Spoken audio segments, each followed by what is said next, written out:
반갑습니다. 오늘은 다양한 상가의 종류와 장단점에 대해서 알아보겠습니다. 투자하시거나 아니면은 창업하시는 분들, 이런 분들께 도움이 될 걸로 생각을 하고 있습니다. 기본적으로 상가 여러 가지가 있는데요. 이제 근린 상가라고 해서 아파트 주변 상가나 아니면 아파트 단지에서 그 메인 사거리 이런 데 있는 상가들.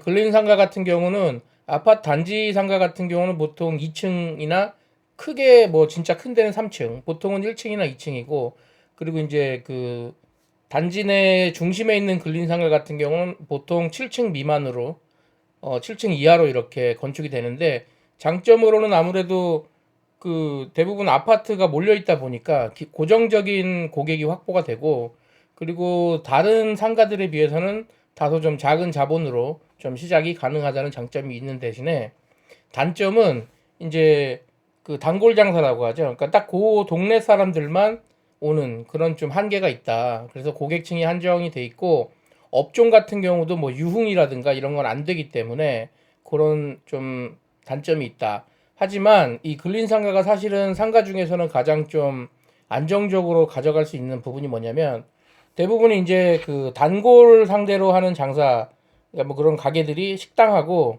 병원이나 학원 이런 게 좀 많이 있거든요. 그리고 이제 기본적으로 편의점, 카페, 미용실 이런 것들 같은 경우는, 학원이나 병원 같은 경우는 이제 있으면은 계속 한 군데만 가고, 학원 같은 경우는 당연히 원생이 보통은 몇 년 단위로 다니기 때문에 이렇게 중간에 크게 매출이 크게 변화할 일이 없죠. 그래서 이런 데는 자리만 잘 잡으면은 고정적으로 갈 수가 있고, 또 기존에 이제 근린상가 자리를 임차를 하더라도 기존 고객들이 있기 때문에 크게 마케팅을 안 해도 장사가 어느 정도 된다는 그런 장점이 좀 있습니다. 두 번째는 이제 가장 상가하면 많이 떠올리는 그 상업지구 상가들인데요. 이게 도시 중심이나 아니면은 이제 지하철역 근처, 그러니까 사람들이 가장 많이 몰리는 붐비는 것으로 예상되는 그런 지역에 있는 이제 상가들인데, 기본적으로 유동인구가 많고 그러다 보니까 좀 대형 프랜차이즈나 이런 것들도 좀 많이 들어가고, 맛집이라든가. 대신 이제 단점이 당연히 이제 비용이 많이 들어갑니다. 이제 위치가 좋기 때문에 거기에 이제 들어가려 그러면, 기존에 있던 상가에 들어가려 그러면 권리금 같은 것도 좀 세고, 당연히 임대료나 이런 것도 좀 많이 들어가고. 그 대신 또 단점 중에 하나가, 이런 데 대부분이 좀 주차가 불편합니다. 네, 그런 부분들이 좀 있고요. 예전에는 이런 데가 그래도 비싼 권리금하고 임대료를 주고 들어가면 좀 장사가 잘 되고 이러기 때문에 그걸 좀 뽑을 수가 있었는데, 요즘 신도시 같은 경우는 오히려 이런 중심 상업지구 같은 경우가 더 장사가 좀 안 되는 그런 경향이 있습니다. 왜냐면 요즘 신도시들 같은 경우는 도시가 되게 조그만 게 아니고 크게 짓다 보니까 그 지역별로 다 그 근린 상가들이 다 배치가 되어 있거든요. 그러다 보니까 중심 상가까지 나오려면 대부분 다 차를 타고 나와야 되는데, 특별히 여기 꼭 가야 되는 게 아니다 그러면 대부분 그 집 근처 근린 상가들에서 해결이 되다 보니까 그런 좀 단점이 있고, 대신 이제 CGV라든가 아니면 대형 프랜차이즈 아웃백이라든가 이런 좀 큰 매장들, 이런 거는 그 동네 상권만 가지고는 유지가 안 되기 때문에 이런 중심 상업지구 쪽으로 뭐 창업을 해서 하시는 게 좀 좋은 선택이라고 하실 수 있습니다. 그다음 세 번째는 이제 오피스 상가인데, 오피스 상권이 있는, 요즘 많이 있는 지식산업센터라든가 이런 데 있는 상가들이 있는데, 요런 데는 이제 특징이 일단 커피숍, 카페가, 테이크아웃 카페 같은 게 엄청나게 많습니다. 그래서 카페 같은 경우 보통 아메리카노 막 1,000원에 파는 데도 많고요. 그리고 딱 그 오전 출근 시간, 그리고 점심 때, 그리고 저녁에 퇴근 때 술자리 딱 요 정도까지만 이제 그 가는 집만 보통 많이 가고, 이런 데는 야간 한 9시 이후나 이런 데 되면 요새 많이 회식을 안 하니까 대부분 다 집에 가다 보니까 그때부터는 사람이 없습니다.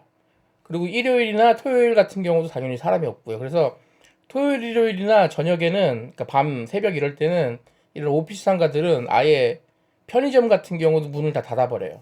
편의점 보통 24시간인데 오피스 상가 쪽은 아예 문을 다 닫죠. 그런 경우가 많이 있고, 그다음 좀 특수한 경우인데 이제 관광지 상가가 있습니다. 관광지 같은 경우는 단골 고객은 없으니까 대부분 이제 그 뜨내기라고 해야 되나요? 관광 오는 사람들. 그러니까 1년에 한두 번 들리는 사람들이기 때문에 좀 그 성수기 때, 그러니까 관광을 오는 그 기간, 그때만 좀 매출이 높고 나머지 기간에는 좀 그렇지 않은 경우가 많죠. 그리고 날씨가 안 좋으면 당연히 손님이 없을 테고, 그 뭐 한간에 그런 얘기 있죠. 뭐 한철 두세 달 바짝 벌어가지고 1년 그거 한다고. 그 어쨌거나 관광지 상가 같은 경우는 잘 되면 그 몇 달 장사해가지고 보통 다른 상가들이 뭐 몇 년치 하는 거를 벌 수도 있지만, 그게 좀 안 되게 되면은 당연히 이제 좀 많이 손해를 봐야 되는 그런 구조고, 당연히 관광지 상가 같은 경우도 뭐 권리금이나 이런 게 상당히 셉니다.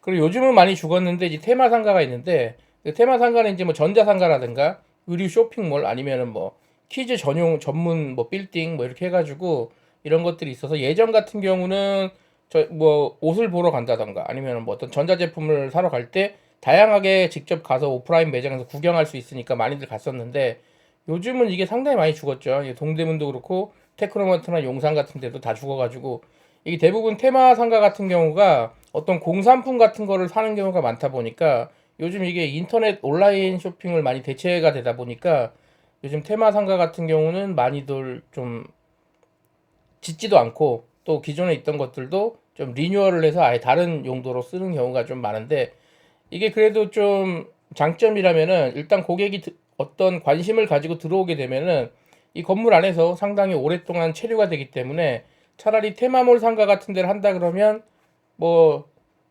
그 전자상가에서 전자제품 파는 것보다는 뭐 차라리 식음료를 판다던가 이런 게 오히려 좀 더 낫지 않나 그렇게 생각을 해봅니다.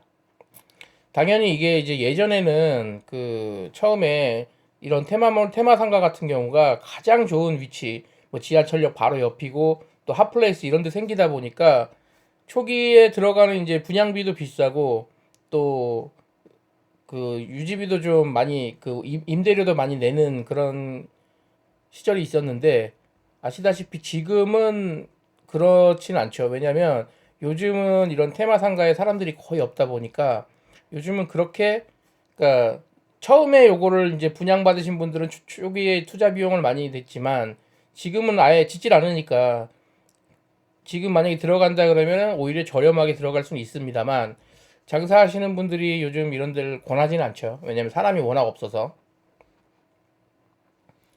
그리고 이제 주상복합 상가 같은 경우가 이제 오피스 단지 같은데 주상복합 건물로 들어가 있는 상가들이 좀 있습니다. 왜냐면 오피스 단지 안에 그 집에서 회사까지 출퇴근하시는 분들이 대부분이지만, 또 그 가까운 데다가 오피스텔 얻어가지고 출퇴근하시는 분들도 있다 보니까, 그런데 대부분 아니면은 이제 뭐 아예 처음부터 주상복합 건물로 지어진대. 요런데 밑에 이제 상가 들어가는 경우 있죠. 이런 데는 이제 그 뭐 이것도 약간 고정적인 고객이, 그 건물 사람들은 웬만하면 거기 갈 테니까 고정적인 고객이 확보가 되지만, 좀 입주민하고 마찰이 좀 많다. 왜냐면 대부분 제가 이런 데 보면은 주차 가지고 좀 문제가 많아요. 지하 내려갔을 때 뭐 상가는 몇 층에 되고 그 위에 거주민은 어디다 대고 뭐 이렇게 돼가지고 주차 공간이 뭐 많이 부족하다던가, 아니면 외부 주차했을 때 좀 다툼이 생긴다던가 이런 것도 좀 있고, 당연히 이런 데도 이제 위에 일반적으로 거주하는 사람들이 많이 있다 보니까 업종에 좀 제한은 좀 있습니다. 하지만 이런 데도 이제 당연히 가장 중요한 게 이제 고정 고객이 확보가 되다 보니까, 뭐 미용실이라든가 세탁소라든가 이런 오피스텔 사는 사람들 목적으로 해서 자주 이용할 만한 업종이 들어가면 뭐 상당히 괜찮다고 생각합니다. 마지막으로 이제 누구나 가지고 싶어하는 역세권 상가. 이게 이제 지하철역 있으면 당연히 그 앞에 버스 정류장도 여러 개가 있고 이런 게 있죠. 그리고 그 대부분 이런 데는 역세권이나 이런 데는 거의 하루 종일, 뭐 여기는 지금 그 특정 시간대 고객이 집중된다고 써 있긴 하지만, 보통 이런 데가 번화가기 때문에 대부분 하루 종일 사람이 많이 있습니다. 대부분의 상가가 가진 장점은 다 가지고 있는데, 단점은 당연히 그만큼 비싸죠. 비싸고 기존에 있는 새로 지하철역이 생기는 구간이 많지 않잖아요. 기존에 있는 대부분 지하철역 주변에 있는 상가들이 들어가다 보니까 대부분이 이제 임대료가 비싸고, 그것도 임대료와 별개로 또 처음에 들어갈 때 초기에 권리금도 상당히 비싼 경우가 많이 있죠. 이런 데는 1층이 아니더라도 권리금이 있는 경우도 많이 있습니다. 그래서 오늘은 기본적으로 여러 가지 상가에 대해서 뭐 장단점을 알아봤는데, 개인적으로는 예전부터 제가 비슷하게 했던 얘기인데, 그 요즘은 중심 상업지 상가보다는 오히려 근린 상가 쪽이 상당히 뜨고 있어요. 왜냐면 이쪽이 한번 임차를 들어가면은 임차인들이 잘 안 바뀌고 대부분 그 병원이나 학원 이런 데가 많이 들어가기 때문에 한번 들어가면 나올 일이 별로 없어요. 그래서 임차인이 잘 들어가 있는 뭐 현재 잘 임대가 되고 있는 그런 데를 이어받아서 하거나 아니면 이미 임대가 되고 있는 데를 분양을 받는다 그러면 리스크가 상당히 적을 것으로 생각이 되고, 저희가 지금 홍보하고 있는 고덕신도시의 이쪽 그 근린상가 쪽도 대부분이 지금 병원하고 학원이 거의 이쪽은 지금 들어가 있는 업체가 병원하고 학원이에요.